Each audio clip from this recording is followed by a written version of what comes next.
RNE Audio. Solo tienes que escuchar.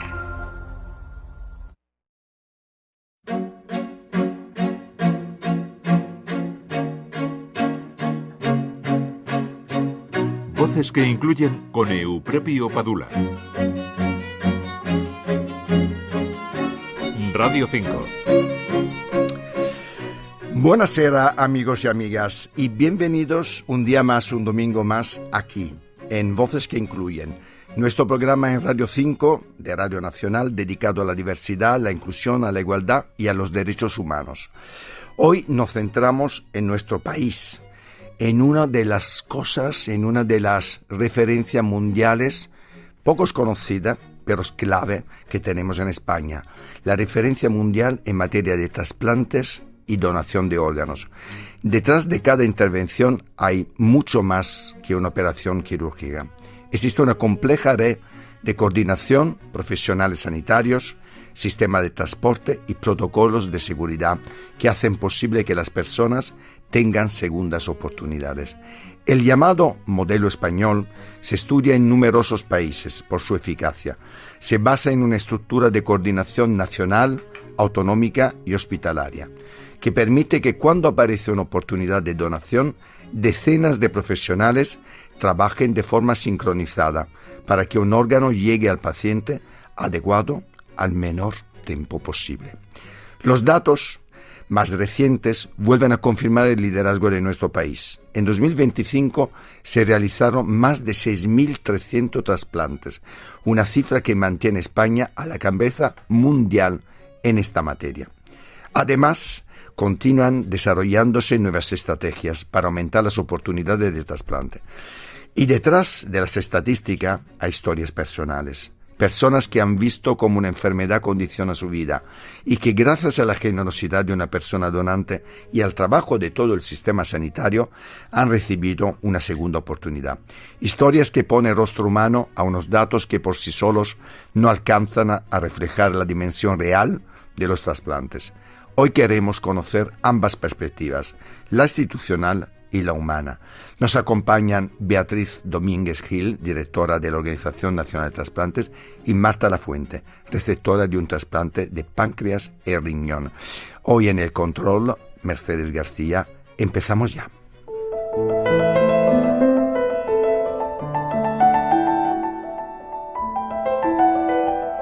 Como os decía, es uno de estos temas en los cuales España referencia, de los cuales deberíamos hablar más, porque en un momento dominado por la crispación, la división, etc., saber que algo funciona, porque, como he dicho en mi entradilla, funcionan unas administraciones que trabajan juntos, es un gran logro y es un ejemplo para muchos. Pues empezamos ya, Marta, Beatriz, gracias por estar aquí. Muchas gracias. Vamos a empezar contigo, Beatriz. Llevamos 30 años siendo referencia, líder mundial en donación de órganos y trasplantes. Además, como comentaba antes, tuve el honor de conocer tu predecesor, Rafael Matessans, uno de los grandes referentes, que ha sido uno de los motores por ser líder en esto. ¿Qué tiene de especial nuestro modelo para hacerlo tan exitoso y referencia a nivel mundial? Bueno, lo primero, gracias por esta invitación y por haber resumido también las claves del modelo español en las que yo voy a incidir. Básicamente, la eficacia del modelo se construye sobre 3 pilares. Tenemos una sociedad muy solidaria, eso es cierto. Hace unos días presentábamos una encuesta poblacional en el que sabíamos o evidenciamos que el 80% de los españoles están dispuestos a donar, es decir, tenemos una población que responde. En segundo lugar, algo que ya has mencionado, un sistema sanitario público y de carácter universal. Esto es una condición sine qua non. Sin este sistema sanitario, el programa no habría podido desarrollarse como se ha desarrollado. Pero lo que es peculiar o lo que nos caracteriza es un modelo de gestión de un proceso muy complicado, muy complejo, que es el que se activa cuando una persona fallece pudiendo ser donante, porque es infrecuente fallecer pudiendo ser donante. Nosotros calculamos que solo el 2% de las personas que mueren en un hospital fallecen pudiendo ser donantes. Por lo tanto, tenemos que estar preparados para una identificación proactiva de esas circunstancias excepcionales de fallecimiento y posteriormente activar un proceso que es complejo no solamente por su infrecuencia, por ser infrecuente, sino porque moviliza o necesita movilizar a numerosos profesionales, servicios, a veces diferentes hospitales, profesionales no sanitarios, para que posteriormente eso se traduzca en la realidad del trasplante. Y para nosotros la figura del coordinador de trasplante, sobre todo médicos intensivistas, esto es un elemento muy importante del modelo español, que orquestan todo este proceso a nivel hospitalario con el apoyo de las comunidades autónomas y de la propia ONT, es lo que justifica este éxito. A lo que sumamos que en los últimos años hemos tratado de innovar. Nos hemos adaptado a un potencial donante envejecido, con comorbilidades asociadas, y se ha puesto en marcha, por ejemplo, el programa de donación en asistolia, que es el que ha constituido un verdadero revulsivo para el programa en la última década. Me has empezado a contestar a la siguiente pregunta, que es, en un modelo que está funcionando de una forma extraordinaria, vamos a decirlo, ¿qué retos tenéis cara a futuro para que este modelo siga funcionando o, si me apuras, incluso pueda mejorar esta fotografía tan extraordinaria que tenemos en nuestro país? Siempre se puede mejorar. Es cierto que tenemos retos que ya ha ido avanzando. Por ejemplo, España es un país longevo, lo cual es bueno. La mayor parte de las personas en España fallecen a edades avanzadas y por patología natural. Esto es muy diferente de lo que ocurre en otros países. Por ejemplo, en Estados Unidos, que tiene una tasa de donación de órganos muy elevada, bastante cercana ya a la española. En este país la mortalidad por causas evitables, por accidentes de tráfico, armas de fuego, sobredosis de drogas, es elevada, y son circunstancias de fallecimiento que afortunadamente no vemos en España. Por lo tanto, hemos tenido que adaptarnos a un potencial donante complicado, buscar otras formas de donación, porque la lista de espera crece. Trasplantamos mucho, pero eso no significa que la lista de espera vaya a desaparecer, porque lo que ocurre cuando trasplantamos mucho es que se flexibilizan los criterios de inclusión en lista de espera y la lista de espera crece. Así que siempre tenemos que seguir reinventándonos. Seguro que lo haréis, pero aquí tenemos una prueba clarísima de lo que hablaba yo al principio del programa, que son las segundas oportunidades en la vida. Pues Marta, cuéntanos tu caso, tu testimonio. Bueno, pues muchísimas gracias por haberme dado la oportunidad de contaros mi historia.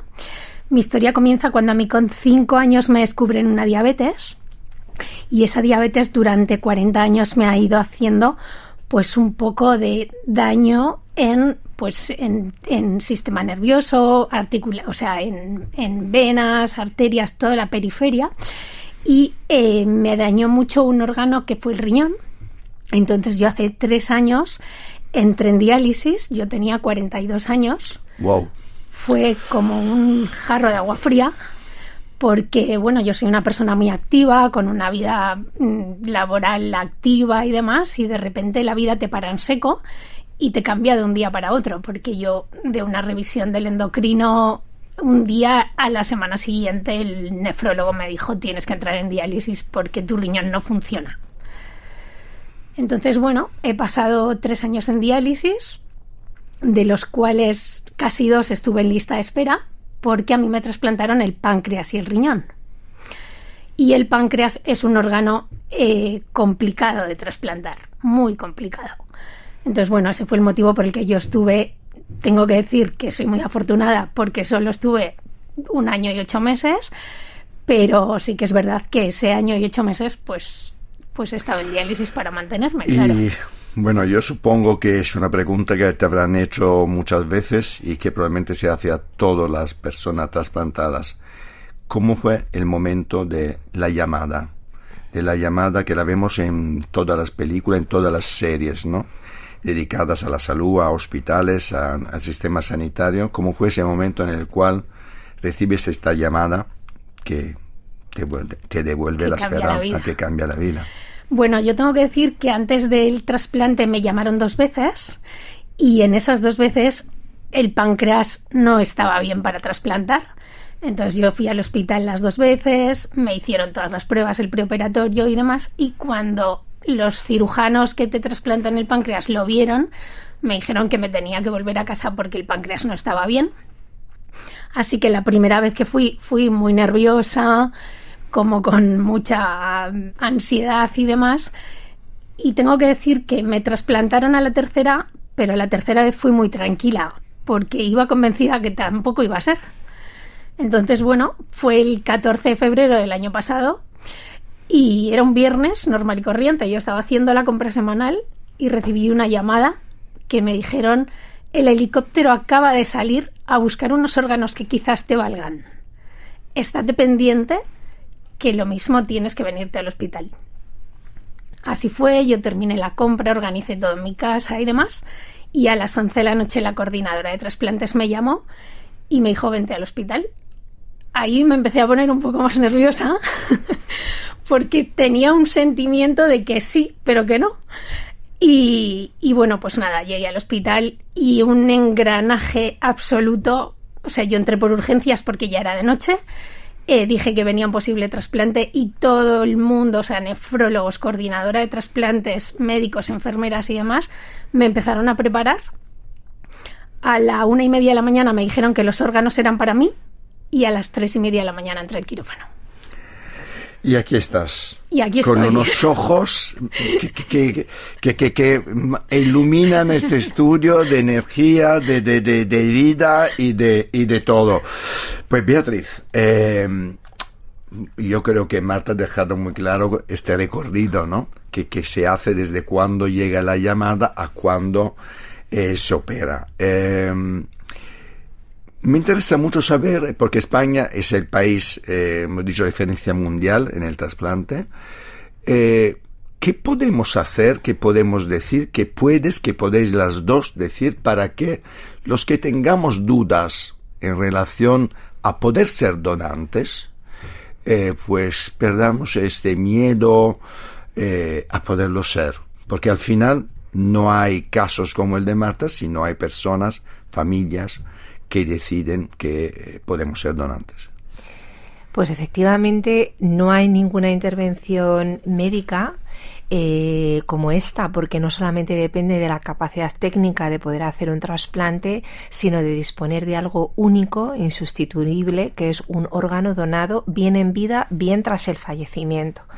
Es importante que la audiencia sepa que en vida se pueden donar, se puede donar un riñón, se puede donar parte del hígado, se puede donar médula ósea también, muy importante para hacer trasplantes de médula ósea. Y sin ningún peligro, ¿verdad? Es decir, vamos a aclarar un poco este tema que comenta, que me parece tremendamente importante. Donar en vida un riñón, por ejemplo, es someterse a una cirugía mayor y por lo tanto, como cualquier intervención quirúrgica, tiene unos riesgos.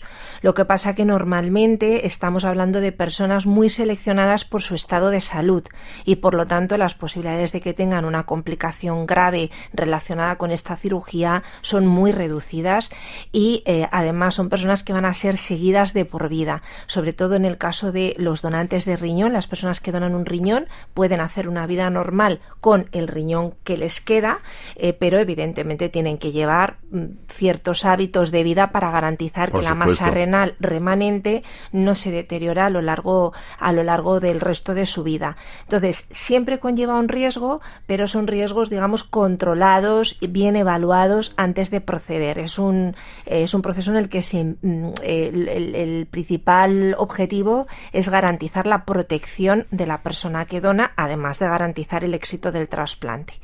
Y después de fallecer se puede donar todo, órganos y tejidos. ¿Por qué hacerlo? Bueno, yo creo que hemos oído el testimonio de Marta. La donación a través del trasplante cambia la vida de las personas.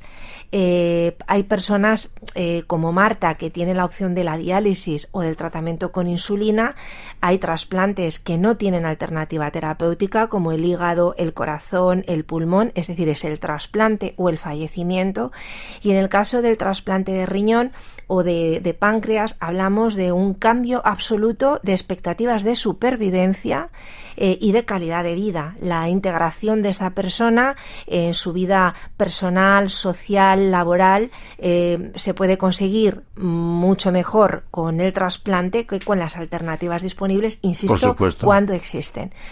Por otro lado, es importante decir que a través del gesto de la donación tras el fallecimiento, plasmamos en un gesto el tipo de población que somos, y somos una población solidaria que le gusta ayudar, que le gusta compartir y que probablemente opta por un final en el que sabe que de alguna manera se va, pero da una oportunidad a otro, es decir, dice mucho de la sociedad.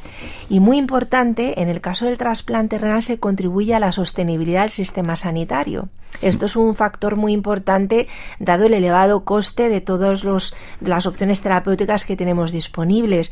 El trasplante renal es mucho menos costoso que la diálisis, de tal manera que por cada paciente trasplantado, 5 años de paciente trasplantado suponen un ahorro de aproximadamente 150.000 euros por paciente en comparación con la hemodiálisis y 90.000 euros en comparación con la diálisis peritoneal. Es decir, que cuando donamos estamos ayudando a personas.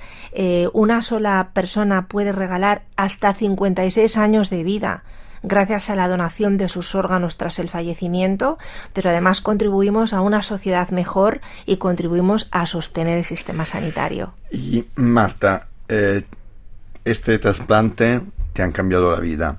Absolutamente. ¿Cómo habéis vivido? Porque cualquier situación que tiene que ver con nuestra salud siempre tiene no solo un protagonista, tiene muchos protagonistas alrededor, y las familias también sufren para cualquier enfermedad, pero entiendo también en un tema tan importante como un trasplante. ¿Cómo ha vivido tu familia tu caso?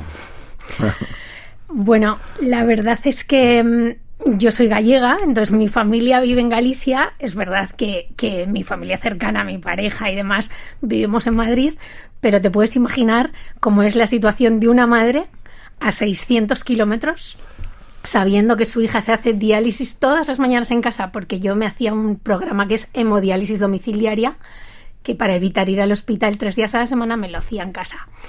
Entonces, bueno, ¿cómo es ese momento en que tu hija descuelga el teléfono a las 2 de la mañana y te dice: mamá, en 1 hora bajo al quirófano? Ella está a las 2 de la mañana en Pontevedra. No sé cómo fue, cómo vino mi familia a Madrid. Yo sí que es verdad que sé que cuando salí del quirófano y estaba en la UCI, el médico me dijo: tu familia ya está aquí. Es verdad que mi operación duró entre 13 y 14 horas, me dijeron. Mamma mía, mamma mía. Claro, por la complejidad, o sea, al final... Me imagino tu madre esas 13, 14 horas, vamos. Eso es, ¿te imaginas a mi madre? Ya me estoy poniendo yo nervioso, imagino cómo estaba tu madre. A mi chico que le dijeron, para estar 14 horas en el hospital, es mejor que te vayas a casa. Que te vayas al gimnasio o a dar un paseo, vamos. Y él dijo, ¿pero cómo me voy a ir a casa? Y claro, la coordinadora le dijo, es que aquí no haces nada, ni siquiera todavía tenéis habitación. O sea, que al final la familia, ese momento, yo creo que lo ha vivido terrible. La madre de mi chico todavía me dice, él se fue muy fuerte del hospital, pero al llegar a casa creo que no estaba tan fuerte. Pero bueno, la verdad es que la vida después del trasplante es otra vida. ¡Qué maravilla, qué maravilla! ¡Ay! Se me ponen los pelos de punta de emoción, especialmente verte, de verdad, es una maravilla. Pero Beatriz, criticamos siempre, hay mucha crítica en este momento sobre el sistema sanitario español, ¿no? Hemos visto muchísimas veces médicos, enfermeros, en fin, todo el personal que trabaja y que nos salva vidas, ¿no? Y que nos ayuda a vivir mejor. ¿Cuánta gente hay involucrada más o menos en un proceso como este? Porque claro, estamos hablando de médicos, de sanitarios, de helicópteros, en fin, ¿cuánta gente puede haber involucrada en un trasplante y que nos permite salvar la vida a mucha gente? Pues en un proceso de donación con los correspondientes trasplantes que se realicen, estimamos que se movilizan aproximadamente 100 profesionales. 100 profesionales. Sí, y evidentemente tienen que estar perfectamente coordinados, como comentaba antes. A veces el proceso de donación y trasplante se limita a un hospital, pero lo más habitual es que tengamos que movilizar equipos quirúrgicos u órganos entre centros hospitalarios y, por lo tanto, a todos los profesionales de los hospitales que se implican en estos procesos se suman, como bien comentabas, todos los profesionales que participan en el transporte rápido y efectivo de esos órganos o de los equipos quirúrgicos. 100 personas, Marta. ¿Te das cuenta? La que montaste. ¿Te das cuenta de la que montaste? Mamma mía, 100 personas. ¿Cómo fue tu experiencia en el hospital? Para volver un poco al hospital. Pues... ¿Cuánto estuviste en el hospital después?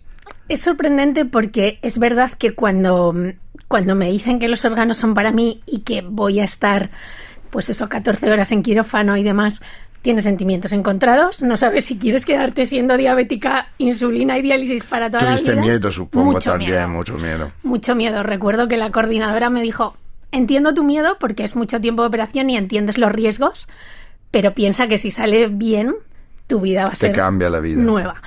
En el hospital me habían dicho que iba a estar aproximadamente entre 3 y 4 semanas porque el páncreas es un órgano que al principio da mucho problema y demás. Bueno, pues con gran sorpresa para mí, para mi familia y para toda la planta, a los 12 días de estar ingresada me dijeron que me fuese a casa, que estaba mucho mejor en mi casa. Aunque tenías una gana de vivir, de pasear, de comerte el mundo, que sí, la verdad que es ni que el sí. páncreas con su pereza Nada. te peleó estas ganas. Sí, la verdad es que el médico que me trasplantó el páncreas, además, que le tengo muchísimo cariño y que sé que le fastidié un torneo de golf porque a las 4 de la mañana tuvo que venir a operarme, estaba alucinado porque me decía, es que tu páncreas funciona desde el minuto 1 que lo he cosido. Qué bueno. Porque entraste con bombas de insulina y en cuanto cosí el páncreas pedí que parasen las bombas de insulina porque tu páncreas estaba a tope. Bueno, Beatriz, tenemos que encontrar algo de defectos en esa historia maravillosa, porque vamos, aquí contamos muchas penas, hoy estamos contando solo maravillas. Dame 1 o 2 retos importantes que tenéis ahora vosotros para cerrar el programa. Pues yo señalaría, 2, venga, vamos a por 2. Primero, lo que comentaba antes, la lista de espera no se reduce. Entonces, claro, seguir hablando de aumentar la disponibilidad de órganos ya nos mete en un terreno cada vez más complicado porque las posibilidades de crecimiento se van reduciendo.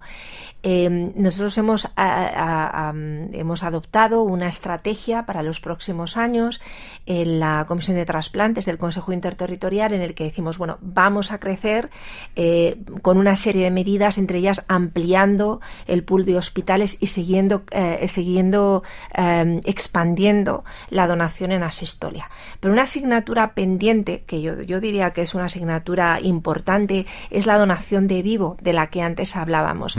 En trasplante renal de donante vivo tenemos un buen programa, se realiza un número importante de procedimientos anuales, pero que con enormes diferencias entre comunidades autónomas. Por ejemplo, Cataluña es muy destacada por su programa de trasplante renal de donante vivo y no tanto el resto de comunidades autónomas. Por lo tanto, uno de los objetivos que tenemos es que el trasplante de donante vivo se optimice en todo el país, porque además es una muy buena opción para pacientes jóvenes. Un riñón de donante vivo tiene unas expectativas de funcionamiento muy superiores a un riñón de una persona fallecida y sobre todo para la persona joven tenemos que garantizar que esos riñones cubran sus expectativas de supervivencia.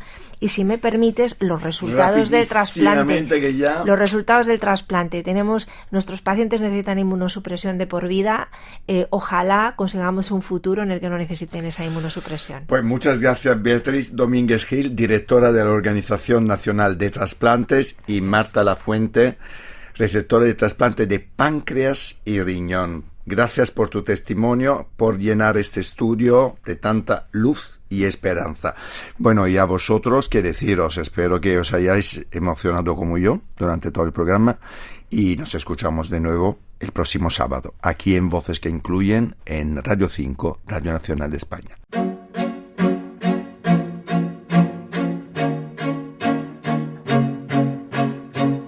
Voces que Incluyen con Eupropio Padula.